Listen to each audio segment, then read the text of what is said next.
If you've been thinking of starting a YouTube channel and don't know where to start, this video is for you. A year ago, I decided to post more regularly on YouTube. And during this period, I've learned a lot of valuable lessons on how to become a content creator while staying true to myself. So in this video, I want to share some of those lessons with you. Hello there, if you're new here, my name is Terry. I am a content creator who likes to vlog and help others to do the same thing. So I've been seeing a lot of videos talking about just start lately, but they don't really teach you how to start. So in this video, I'll be covering that. So let's get right into it. One of the most common questions I've heard is, what sort of video should I be making? My answer to that is just make anything that comes to your mind. When you first started, you're still trying to figure out what sort of things that you want to do.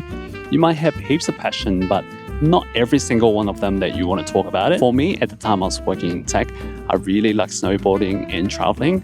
Also, I was really deep into the self-improvement route. Like, I would consume a lot of videos and thought I would want to create the same thing as well. But turns out it just wasn't that case.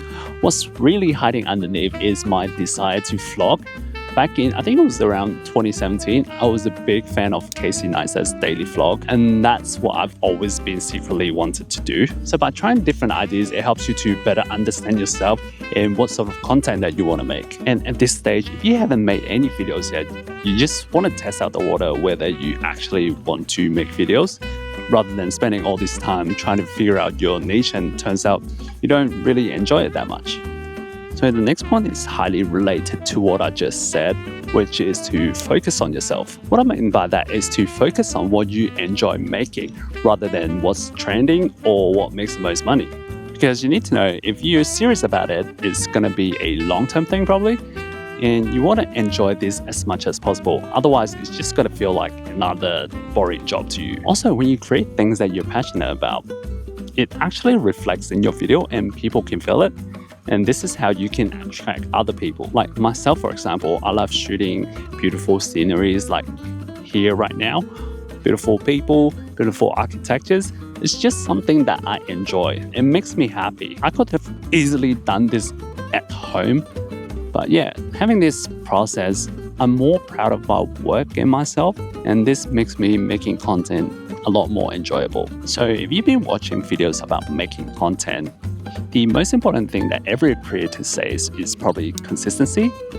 While that's 100% true, the definition of consistency can only be defined by you. It's not about posting every single week or every 2 weeks. It's about how much time you can spend on creating content without burning out. When I was still working on my full-time job, my posting schedule was very irregular. I was just posting here and then. I don't really have a schedule, but whenever I get a chance, I will always try to work on the video. I'll make sure I spend some time on it, even just maybe 45 minutes before I start work, just to get a step ahead. Everyone has different commitments in their life, so it's really hard to have a standard definition of consistency across the board. So just find a cadence that works for you.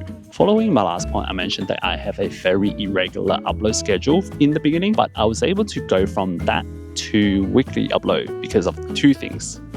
One, having a content calendar. It allows me to see the bigger picture and helps me to set some hard deadline for myself, since there's no one gonna be chasing my ass. So I need to do something to discipline myself, but I will still miss my schedule from time to time. This is where the second thing comes in. That is the 80-20 rule. What it means is simply prioritize the 20% of those tasks that can pretty much give 80% of the impact to my overall week. Before that, I would stress out on every single detail, whether it will be like a spelling error or using the wrong sound effects. And then I would re-export the whole video, which is probably going to take me like 45 to an hour. While it's good to make sure everything is 100%, that really slowed me down as a part-time creator at the time. Plus, I know that I'm documenting my life, and as humans, we make mistakes. We're not perfect. So it's okay. As long as it's not something crucial that I'm giving out some wrong information, then I think it's fine. Plus, I bet you most of the time, no one's going to notice it except for you, because you are the biggest critic of your own work. Okay, next, let's talk about gear. My honest take is you don't need fancy keys to start, but you do need something that makes it easier for you. For the majority of the people, I think your phone is the best starting point. I believe most people already have a phone that is capable for filming in their pocket. I made my first couple of videos using my phone before I invested in a mirrorless camera. And I believe the latest phone models are probably better than most of the budget mirrorless camera out there. But I'd say if you really want to make an investment, I would say start with a microphone. It's going to elevate your video quality instantly when comparing, let's say, the inbuilt camera mic. Also, the video content itself is way more important than the gear that you use. Having good quality video doesn't mean anything if your content is not up to par. Think of it as dating.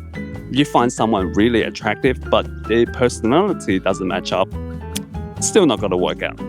At the end of the day, the key is to stop overthinking and start making a video today. By knowing this, you will have a better relationship with content, whether you want to take it a step further or just completely stop it because you don't really enjoy it that much. Because no one can tell you these things except for yourself. I mean, the worst case is you spend all your time and energy making a video and you didn't enjoy doing that. But there are so many more upsides if you take it seriously, like all the opportunities that you can get, as well as the freedom down the line. And that's a wrap. Hope you guys enjoyed this video. If you do, please give it a thumbs up and subscribe to my channel. Also, can you leave a comment if you like this kind of videos or not? I'm trying to make more of these. So yeah, let me know.